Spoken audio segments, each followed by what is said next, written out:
자, 이번 시간 동아시아의 지역 갈등을 알아볼 시간입니다. 동아시아 국가들은 아무래도 영토가 맞닿아 있고 오랫동안 역사적으로 많이 얽혀 있기 때문에 영토 문제가 굉장히 갈등이 많은데 영토를 둘러싼 갈등이 굉장히 많죠. 그래서 어떤 나라들이 엮여 있냐면 요 지도를 여러분들이 주목을 해 주셔야 돼요. 여기 위에서부터 쿠릴 열도, 센카쿠 열도, 파라셀 군도, 뭐 스프레틀리 군도 이렇게 나와 있는데 쿠릴 열도 분쟁 같은 경우에는 일본과 러시아 사이의 영토 다툼입니다. 그리고 센가쿠 열도는 중국과 일본 사이의 갈등인데 서로 부르는 이름도 달라요. 마치 독도를 우리나라는 독도라고 부르지만 일본은 다케시마라고 부르는 것처럼 일본에서는 이 센가쿠 열도를 센가쿠 열도라고 부르고 중국 쪽에서는 뭐라고 부르냐면 다오이다오라고 부른단 말이에요. 국가별로 영유권을 주장하고 있기 때문에 부르는 명칭에서도 굉장한 다툼이 있는 거죠. 파라셀 군도 같은 경우에는 중국과 베트남 사이의 분쟁인 것 같아. 그래서 중국 쪽에서는 시사 군도, 베트남 쪽에서는 호잉사 군도라고 부르고, 스플레트리 군도 같은 경우에는 뭐 6개 나라들이 분쟁을 하고 있다고 하는데 여기에도 중국이 껴있지. 그래서 중국 쪽에서는 난사 군도라고 얘기하고, 뭐 베트남 뭐 쯔영사, 뭐 필리핀은 카라얀, 그리고 뭐 영문명으로는 스프레틀리, 이렇게 명칭만 봐도 굉장한 다툼이 있다는 걸 우리가 추측할 수 있을 정도로 이런 다툼이 있다라는 거예요. 그래서 여러분들은 이 영토 분쟁의 지도상의 위치를 여러분들이 알고 있으면 좋을 것 같습니다. 자, 먼저 남중국해 영유권 분쟁을 볼게요. 파라세 군도와 스플레트리 군도, 이 지도에 표시된 이 두 개의 군도의 영유권을 둘러싼 다툼이에요. 왜냐하면 이 섬을 영토로 인정을 받으면 섬 근처의 바다까지도 자기네 영해가 되기 때문에 남중국해 영향권을 확대할 수 있기 때문에 이런 다툼이 벌어지는 거예요. 그래서 여러분들은 우선은 이런 영유권 다툼의 지도상의 위치를 잘 알고 있으면 돼요. 자, 남중국해는 지도를 보면 알겠지만 요 동남아시아, 중국, 필리핀 요 사이의 바다가 남중국해라고 부르죠. 여기에 떠 있는 두 개의 군도, 파라셀 군도, 스플레트리 군도가 도대체 누구 거냐? 중국 쪽에서는 파라셀 군도는 시사 군도고 스플레트리 군도는 난사 군도라고 이야기를 하는데 여기에 대한 영유권은 자기네들한테 있다라고 주장을 하는 거고 또 뭐 베트남이나 필리핀 같은 나라들은 또 여기에 대립하는 주장을 하고 있는 거죠. 좀 더 확대된 지도를 보면 이렇게 볼 수 있어요. 그래서 이 국가들이 여기에 이제 처음에 뭐 무인도거나 조그마한 섬인데 여기에 각종 시설들을 설치하면서 자기네 영유권을 강하게 주장하고 있는 거지. 자, 그래서 관련된 자료가 이런 게 있습니다. 자기네들이 영토 분쟁이 심하니까 뭐 헤이그의 상설중재재판소에 막 그 제소가 돼서 영유권 분쟁에 대한 뭐 다툼이 나오는데 중국의 주장을 뭐 거부했다는 기사가 나오죠. 근데 우리가 보는 포인트는 이런 자료가 나왔을 때 남중국해 관련된 뭐 스플레틀리 군도라든지 빨간색으로 표시가 되어 있죠. 파라셀 군도라든지 이런 명칭이 나오고 뭐 난사군도, 시사군도 이런 명칭이 나와서 영토 분쟁이다라고 얘기를 하면 우린 지도상에 어디 있는지 알아야 풀 수 있는 문제들이 나온다는 거예요. 그러면 여기 옆에 나와 있는 지도에서 여기 본문과 관련된 남중국해 영유권 분쟁의 위치가 어디냐라고 하면 나와 가가 해당이 되겠지. 그래서 가는 스플레트리 군도, 난사 군도 거기를 얘기하는 거고, 그리고 나는 시사 군도, 파라셀 군도를 얘기하는 거예요. 그래서 지도상에 영토 분쟁이 일어나고 있는 지도상의 위치가 어디냐 이런 것들을 우리가 파악을 하고 있으면 되겠습니다. 자, 그리고 동중국해 분쟁을 보면 센카쿠 열도, 중국명으로는 다오이다오라고 부르지 여기서는 중국과 일본의 영유권 분쟁이 일어나는 곳입니다. 그래서 일본 쪽에서는 센카쿠 열도, 중국 쪽에서는 다오이다오라고 부르는데 이게 어쩌다가 그 일본 땅으로 처음에 편입이 됐냐면 청일전쟁 기간 중 이 지역에 주인 없는 땅이라고 주장하며 일본이 자국 영토로 강제로 편입했습니다. 2010년대 들어서는 중국과 일본 사이 이 지역을 둘러싼 충돌이 빈번해지는데 자, 이렇게 볼 수 있는 지역, 중국과 일본과의 영토 분쟁이 일어나고 있는 지역 어디냐? 다 지역입니다. 라는 다와 라가 헷갈릴 수 있는데 라는 오키나와야. 여기 유큐 지방이란 유큐란 말이야. 여기는 일본 땅이야.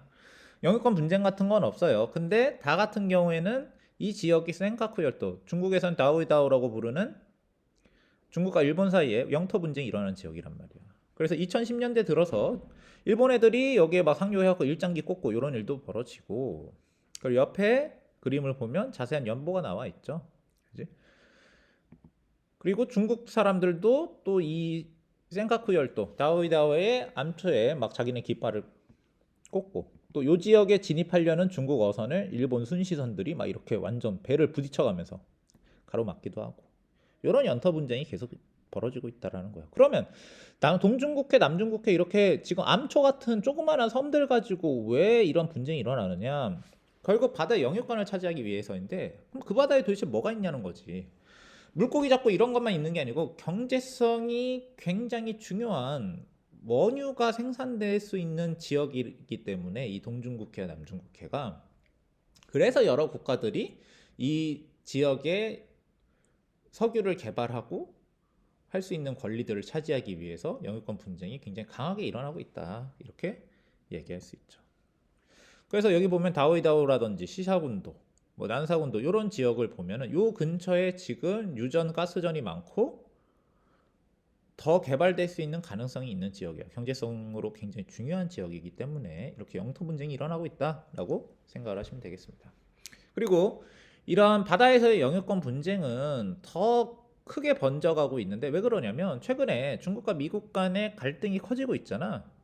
그래서 이제 중국까지도 일본 미국까지도 여기에 껴든단 말이야. 예를 들면 영유권 분쟁이 일어나는 와중에 미국이 자기네 함대 항공모함 부대를 보내서 일종의 무력 시위하는 일도 벌어지고 있단 말이지. 최근에 미국이 남중국해에서 항행의 자유작전을 실시했다고 하잖아.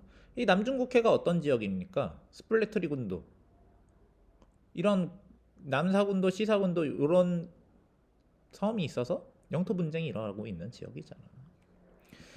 그리고 여기에 보면 알겠지만 중국과 미국 간에 여러 번 충돌이 일어나고 있는데, 이 충돌이 일어나고 있는 지역을 보면 동북아 이외에도 동남아 지역의 남중국해에 대한 영유권 문제나 이런 것들에 미국도 중국의 반대쪽 편을 들면서 끼어들고 있기 때문에 세계적인 문제로도 번지고 있는 거죠.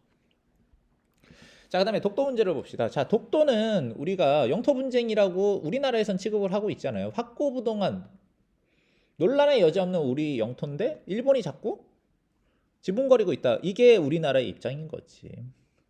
그래서 이게 왜 영토 분쟁에, 독도를 둘러싼 분쟁의 원인이 어디서 오냐면, 일본이 러일 전쟁 중에 시마네현 고시에 따라 주인 없는 땅이던 독도 일본 영토에 편입했다고 주장을 하고 있습니다. 이건 일본 쪽 주장이지. 근데 자, 일본이 이렇게 주장했단 말이야. 시마네현 고시를 때리고 독도는 주인 없는 땅이니까 우리 땅이다라고 고시를 했단 말이지. 근데 대한제국이 여기에 반응을 했어. 근처에 울릉도가 있잖아. 울릉도 군수 심응택이 일본 관원이 와서 독도가 일본의 속지라 칭하고 땅의 크기와 호구르의 수를 기록해 갔다고 한다. 우리나라는 어떤 반응을 벌였느냐? 독도를 일본 속지라 칭한 것은 전혀 그럴 이치가 없는 것이니 지금 보고받는 바가 매우 놀랄 일이다. 우리나라는 당시에 독도의 존재를 알고 있었고 우리나라 땅이라고 확고부동하게 인식을 하고 있었는데, 일본이 이렇게 제멋대로 차지한 거에 대해서 굉장히 놀라워하고 있죠. 그러면 일본 쪽에서 얘기하는 주인 없는 땅이다, 이런 것들이 성립이 되기가 어렵겠지. 시마네온 고시가 이런 거란 말이야. 근데 불법성에 대해서 이렇게 얘기하죠. 일단 시마네온 고시야 국가적인 입장이 아니고 일본의 일개 지역에서의 고시일 뿐이고, 그리고 당시 시마네온에서 발견된 혈령이나 훈령 어디에도 수록되어 있지 않고 영토에 관련된 문제 일개 현해 고시로 처리할 수가 없겠지. 지방정부에 불과한데, 지방정부도 아니고 그냥 지방간에 불과한데, 이런 외교나 이런 문제는, 영토에 관한 문제는 국가적인 중앙정부에서 결정하는 문제지 지방에서 결정할 수 없는 문제예요. 그럼 예를 들면 우리 안산시에서 혹은 경기도에서 혹은 제주도에서 이런 지역에서 제멋대로 중국이나 일본에게 땅을 떼어줄 수 있는 결정을 할 수 있을까? 안 되지. 중앙정부의 결정이니까. 근데 일본은 이런 영토적인 결정을 지방정부, 시마네현이라는 지방에서 결정했다라고 얘기를 하잖아. 그래서 말이 안 된다는 거예요. 그리고 우리나라는 일본 주장에 대한 반박, 아주 유서가 깊다. 우상국이 신라의 복속이 되면서, 우상국은 지금의 울릉도를 얘기하는 건데, 이때 같이 독도도 우리 땅으로 왔다. 그래서 삼국시대부터 우리나라 땅이었고, 또 동국문헌비고 여지고 그러니까 옛날부터 독도에 대한 존재 우리는 알고 있었고 우리나라 땅으로 인식을 하고 있었다는 거야. 그리고 17세기에는 안영복이 일본어를 건너가 독도가 조선 영토임을 확인받기도 했단 말이지. 근데 시마네 연고시는 1906년에 고시가 되잖아. 그때까지 주인 없는 땅이라는 일본의 주장은 굉장히 근거가 없다라고 얘기하는 거지. 그리고 근대적인 걸로 따져봐도 1900년에 독도가 대한제국의 고유 영토임을 칙령 41호로 분명히 했단 말이야. 이거는 중앙 정부에서 고지를 한 거고 영토에 대한 문제고 확실한 증거가 남아 있기 때문에 역사적으로 우리나라가 독도를 우리나라 영토로 인식하고 실제로 영향권을 행사했었다라는 강력한 증거가 될 수 있는 거죠.